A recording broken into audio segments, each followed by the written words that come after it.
आज के हमारी इस वीडियो का topic how capacitor bank improve power factor, मतलब कि कैपेसिटर बैंक पावर फैक्टर को कैसे इंप्रूव करता है।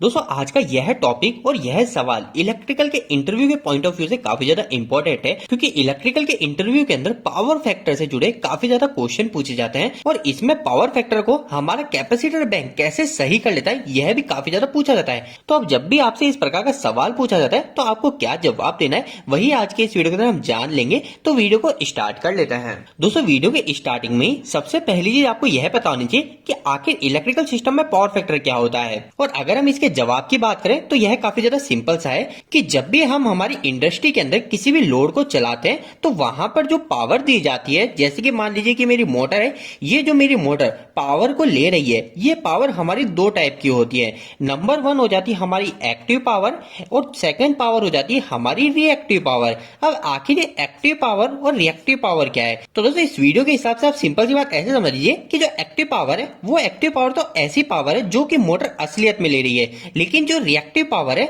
यह रिएक्टिव पावर हमारी इस मोटर को चलाने के बीच में कुछ लॉस के फॉर्म में वेस्ट हो रही है। कई केस में आप ऐसे भी बोल सकते हो कि हम सभी को पता है हमारी जो मोटर है वो मोटर किसकी मदद से चलती है, वो चलती है हमारी मैग्नेटिक फील्ड की मदद से। तो जब ये मैग्नेटिक फील्ड पैदा होती है ना तो उस समय हमारा उपकरण कुछ रिएक्टिव पावर भी लेता है। और दोस्तों यह जो रिएक्टिव पावर है ना, यही रिएक्टिव पावर ही हमारी एक तरीके की पावर फैक्टर है। मतलब कि आप ऐसे समझ लीजिए कि जब भी हमारे सिस्टम के अंदर रिएक्टिव पावर होगी इसका मतलब कि हमारे सिस्टम का जो पावर फैक्टर है उस पावर फैक्टर में भी बदलाव होगा। जितनी ज्यादा हमारी रिएक्टिव पावर बढ़ेगी उतना ही ज्यादा हमारा पावर फैक्टर खराब होता जाएगा।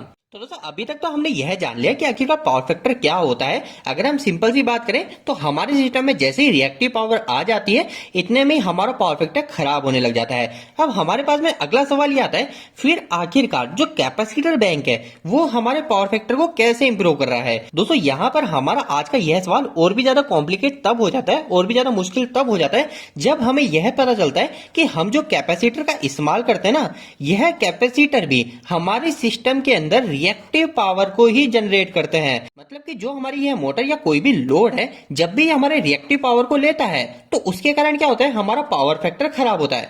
अब पावर फैक्टर खराब होता है इसके कारण हम क्या करते हैं, हमारे सिस्टम में कैपेसिटर को लगाते हैं। लेकिन जैसे ही हम कैपेसिटर को लगाते हैं तो असलियत में जो कैपेसिटर होता है यह भी हमारे सिस्टम में रिएक्टिव पावर को ही भेजता है। तो अब सवाल यह आ जाता है कि आखिरकार अगर हमारा कैपेसिटर भी रिएक्टिव पावर को भेज रहा है तो फिर पावर फैक्टर इंप्रूव कैसे हो रहा है? हमारा पावर फैक्टर तो और भी ज्यादा खराब हो जाना चाहिए। अब आखिर इस सवाल का क्या जवाब है? तो दोस्तों देखिए यहाँ पे काफी ज्यादा सिंपल सी बात आ जाती है। हम सभी को अभी तक यह तो पता चल गया कि हमारी जो मोटर है यह मोटर भी रिएक्टिव पावर को इंड्यूस कर रही है और हमारा जो कैपेसिटर बैंक है यह कैपेसिटर बैंक भी रिएक्टिव पावर को इंड्यूस कर रहा है। लेकिन दोस्तों यह जो हमारी दोनों रिएक्टिव पावर है ये दोनों पूरी तरीके से अलग अलग है, ये दोनों सेम नहीं है। अब आखिर इन दोनों में फर्क क्या है?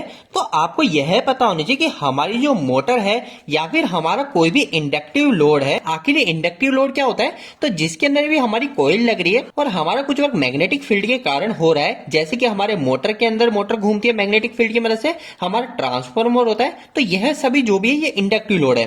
तो जब भी दोस्तों हमारे सिस्टम में इंडक्टिव लोड लगता है तो उस समय जो रिएक्टिव पावर इंड्यूस होती है ना, यह रिएक्टिव पावर हमारी लैगिंग रिएक्टिव पावर होती है। और इसकी वजह से खराब हुए पावर फैक्टर को सही करने के लिए जब हम कैपेसिटर बैंक को लगाते हैं तो उस कैपेसिटर बैंक के कारण हमारे सिस्टम में जो रिएक्टिव पावर इंड्यूस होती है, जो पैदा होती है, वो हमारी reactive power leading reactive power होती है। तो यहाँ पर आपको सिंपल सी यह बात याद रखनी है कि कभी भी आपसे इंटरव्यू के अंदर पूछा जाए कि कैपेसिटर बैंक कैसे पावर फैक्टर को सही करता है तो आपको सिंपल सी बात यही ध्यान रखनी है कि जब भी हम हमारी मोटर या किसी भी इंडक्टिव लोड को चलाते हैं तो उसके कारण हमारे सिस्टम में एक रिएक्टिव पावर इंड्यूस होती है।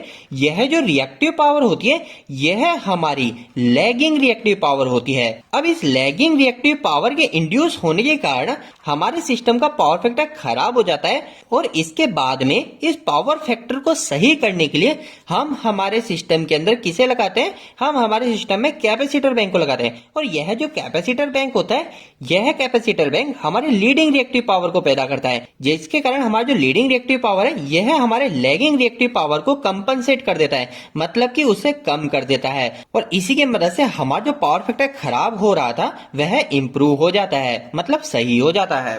अब दोस्तों इन सभी के बाद में आपके मन में यही दो क्वेश्चन आ गए होंगे कि आखिर ये लीडिंग और लैगिंग यह चीज क्या है। तो दोस्तों इसका जवाब काफी ज्यादा सिंपल सा है, सिर्फ हम इसे 1 से 2 मिनट के वीडियो के अंदर क्लियर कर सकते हैं। अगर आपकी डिमांड रहेगी तो आप मुझे कमेंट बॉक्स में कमेंट करके बताइएगा, मैं अगले दिन ही ये दोनों क्या है और इन दोनों में क्या अंतर है इसके ऊपर वीडियो अपलोड कर दूंगा।